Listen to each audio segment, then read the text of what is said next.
Praise the lord.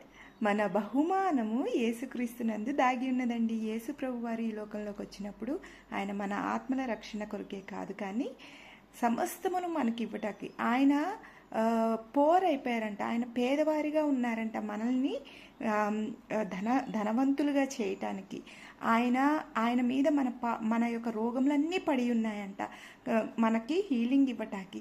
So యేసు ప్రభునందు ప్రతిదీ మనకి కలిగి ఉన్నదండి.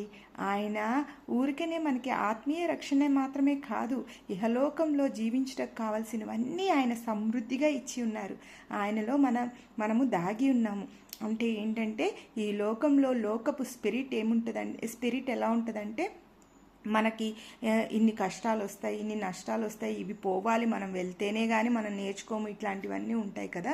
మనం నేర్చుకునేది ఒకే ఒక దగ్గర అండి, అది యేసుక్రీస్తు వారి పాద సన్నిధిలో.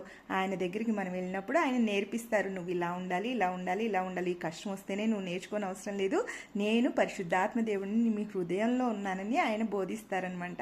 సో మన బహుమానములన్నీ యేసుక్రీస్తునందు గుప్తమై ఉన్నాయండి. కాబట్టి యేసుక్రీస్తు వారిని మన స్వంత రక్షకుడిగా అంగీకరించడం ఎంత ఇంపార్టెంట్ కదండి. సో యేసుక్రీస్తు వారు ఆయన ఒక మతము కాదు, ఆయన మార్గం అండి.